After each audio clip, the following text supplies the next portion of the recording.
To many people, Bruce Lee represents the absolute peak in human physical performance and athleticism.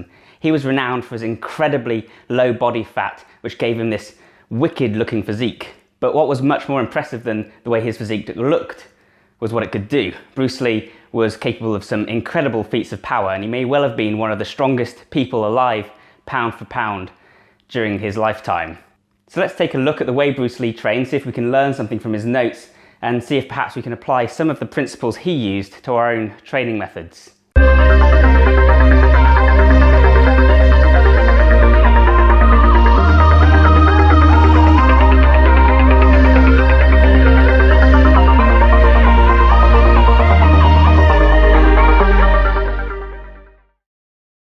The first thing that makes Bruce Lee unique among his contemporaries was the fact that he trained with weights at all.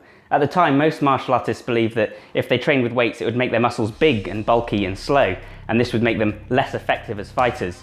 Bruce Lee did the research, however, and he knew that he could use martial arts training in combination with bodybuilding and powerlifting type techniques in order to develop more explosive power through that fast twitch muscle fiber and that mind-muscle connection. And that's what his training was all about. He wasn't really interested in building size, he was much more interested in building pure power. And so he used some quite unique training methods that are slightly different from what you might be familiar with as a bodybuilder perhaps, or just as a regular gym rat, but allowed him to build this kind of insane strength without packing on that much extra size. Bruce Lee only weighed about 135 pounds, so he was quite a small guy, but the stuff he could do with that, such as the two-finger push-up, such as apparently holding barbells out at arm's length for long periods of time, weighing 40 kilograms, they demonstrate that he had an awful lot of power behind him. The first thing that really sets Bruce Lee apart is his philosophy and the emphasis he put on philosophy in his training. I've written recently about the importance of a training philosophy, and Bruce Lee epitomizes this idea. Bruce Lee didn't just train because he wanted to look good, Bruce Lee trained because he wanted to be a better fighter. And beyond that, he believed that martial arts were the perfect way to express yourself. He wanted to have the ability to be in full, complete control of his body, so that when he wanted to do something, it was right there, so that he could be completely in sync with his emotions. He used to say when he wants to punch, you better believe he's going to punch you. So he had to develop that speed and that power. And this was the driving force behind what he did. This is why he was so committed to training. It's why he truly believed in it.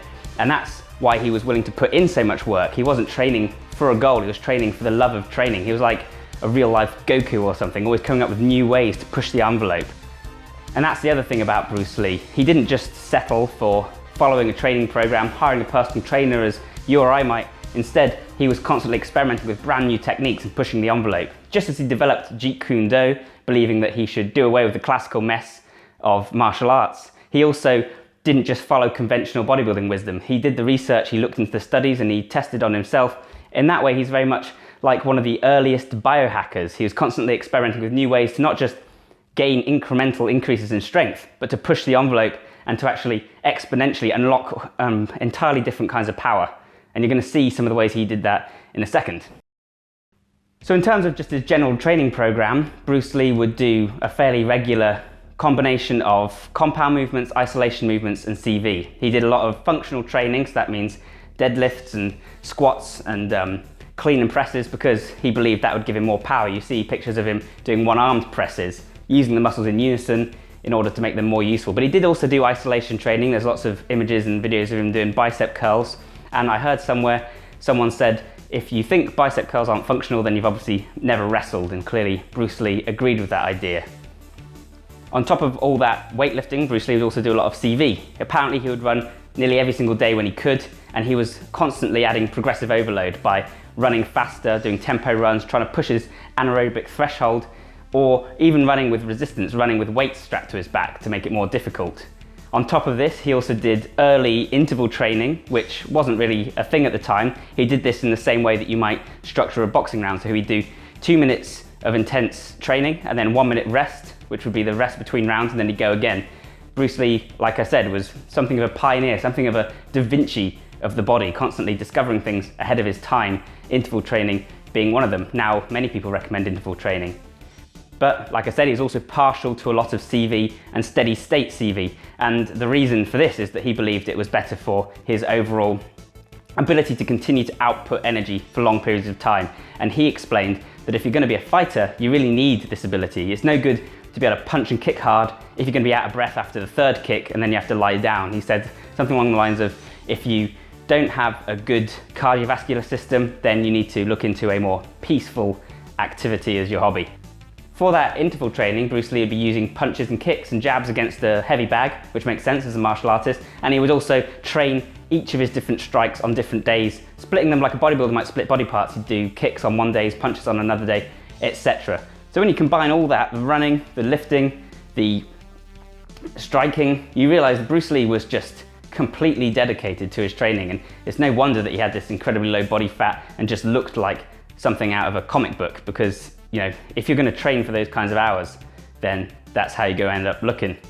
And like I said, Bruce Lee used some more interesting training methods as well. He didn't just do lifting. When he was doing his weight training, he thought a bit outside the box again, and this is where he came up with some really unique and interesting ideas. One of them being speed training. So on these days, Bruce Lee would try and increase the challenge of his workouts, but he wouldn't do it the way most of us do it, by increasing the weight or by increasing the number of repetitions. Instead, he'd do it by increasing the speed at which he completed the workout. So the same workout, but try and complete it faster times. A little bit like something that CrossFitters are doing these days.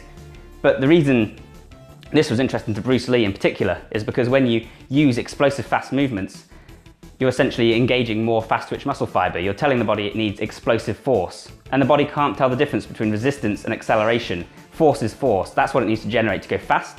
That's what it needs to generate to lift something heavy.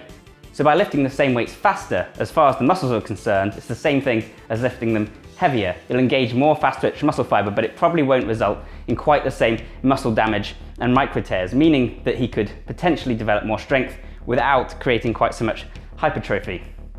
Apart from anything else, this is just a great way to mix things up, and I recommend trying it, and you'll see right away that it definitely challenges you in a slightly different way to what you're perhaps used to. So why not give that a go?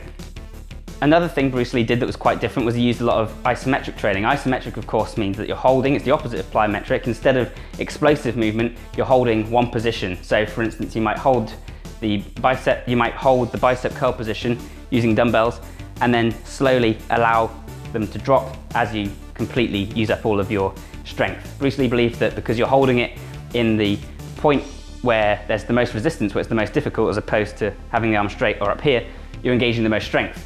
However, at the same time, you're not going through the full range of motion, so Bruce Lee knew that you need to combine this kind of training with regular training. What I just described there, where you're holding the weight and letting it gradually fall, that's called yielding isometrics. That's where you're holding the weight and then letting yourself fatigue. But that's not the only type of isometric training Bruce Lee used, and it's also probably not the most interesting.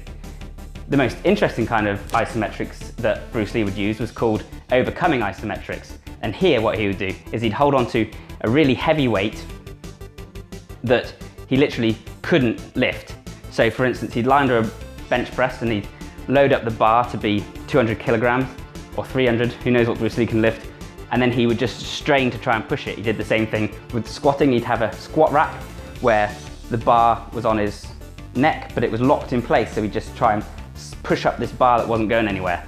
Likewise, he would do the same with curling by chaining a bar to the ground and then trying to curl it. Obviously, he could not. You hold that position for a few seconds, let it go, and try again. This is the definition of what happens when an unstoppable force meets an immovable object, Bruce Lee being that unstoppable force. I've actually talked about this kind of overcoming isometrics in the past, and again, what makes it interesting is its ability to recruit those faster twitch muscle fibers.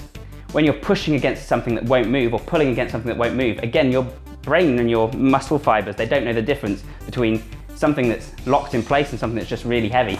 So to begin with, you're just pulling and pushing as hard as you can, and you're recruiting all of the fast twitch muscle fibers. So you're training your ability to exert maximum strength at a given time. Not only could this potentially strengthen those fast twitch fibers, but more importantly, it can strengthen the mind-muscle connection. The mind-muscle connection is a concept in bodybuilding that describes obviously the connection between the mind and the muscle from the brain, through down the nervous system, through the neuromuscular junction, and then to the muscle itself. When you tell yourself to move, you send the signal, it travels there, and then you recruit a certain amount of muscle when you need to. different people have differing levels of muscle fiber recruitment, and it tends to be anywhere between 30 and 50%, 50% being a highly trained athlete. So even a highly trained athlete can't call upon all of their muscle fibers at once, because if they did, they could cause injury to their tendons and ligaments, and they could likewise completely fatigue themselves, which in the wild would leave you completely vulnerable to predators.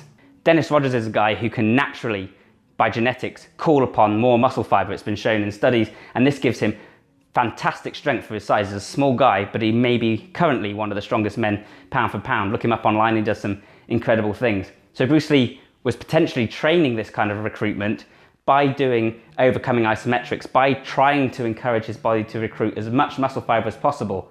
It's just the simple said principle, specific adaptations to impose demands. If you call upon your fast twitch muscle fiber, you will learn to be better at calling upon your fast twitch muscle fiber. Bruce Lee also trying this mind-muscle connection in another way, using something called isotension. That just means contracting the entire body. Following a workout, he would then stand up and contract the entire body. This is very similar to bodybuilders who might pull a pose straight after doing a set of curls, except for the difference being he wasn't just doing the bicep pose, he'd be doing an entire body, most muscular kind of engaging the entire musculature. By doing this, he again made sure that he was constantly thinking about the role of all of his muscles in any movement. And if you try doing something like a press up or a pull up and you tense your entire body, you'll find it makes you much more rigid, and this actually makes you better at performing those movements. This might be how Bruce Lee was able to do his incredible 2-finger push-up. If you think about it, when you're locked in place like this, you're rigid as opposed to letting your kind of waist sag and your arms and legs sag, and that means that it's much easier to move this rigid platform than it is to move something that's wobbling around. At the same time, Bruce Lee would tense all his muscles during the workout, so whilst doing the curls, he'd be tensing the rest of his body. He believed that control came from tension. And this makes a lot of sense when you're doing an isolation movement, because if you tense the rest of your body, it essentially removes any momentum and any possibility that you might be helping the target muscle. So it actually improves the isolation, allows you to train it much harder. On top of all this, Bruce Lee also was a firm believer in training abs and in training forearms. He trained his forearms and his grip every single day, and he trained his abs every single day. He believed that the forearms and the grip were one of the keys to strength, and this is something that he shared with classic bodybuilders. He trained his forearms because he knew that strength in your hands gives you strength throughout your entire body. If you've got a firmer grip on something, you can lift more, and of course in martial arts it's very important. And yes, he trained his core every single day as well, because that's where you generate all your power in a martial arts strike. If you're punching someone, that punch doesn't just come from your arm and your shoulder, it comes from your entire waist, the torque that you can generate, your obliques, your legs, you're pushing through the ground, like so. So it's crucial to build the core, and the core is also what's involved in everything else. We were talking about tensing the whole body so that you could do 2-finger push-ups more easily, and again, that comes from having a strong, sturdy core. So Bruce Lee would train his core every single day, and of course he was very famous for that exercise called the dragon flag, where he would lie with his upper shoulders touching the bench but not the rest of his body, and he would lower his legs and raise them again. He was one for quite dynamic and impressive looking exercises. So there you go, I hope you found this interesting and useful. That's how Bruce Lee trained. As you could see, he took a very different approach to most people, and he really was something of an innovator or a pioneer when it came to exercising. He was ahead of his time with many of the concepts he used, but a lot of them still aren't in wide use today. So try incorporating some of these ideas into your training if you're interested in performance over looks, if you're interested in learning to use your muscle as well as just show it. So thanks very much for watching, guys. If you have liked this video, please consider liking, sharing and subscribing. I hope it's been useful. I might be returning to the subject of Bruce Lee in future because there's a lot more we haven't touched on. I might go into his philosophy in a bit more depth, for instance. Let me know in the comments if that's something you'd like to see. And of course, I'll be having many more videos coming soon on topics ranging from fitness to strength to running to brain training to productivity to working online, all the usual stuff. So stay tuned, and bye for now.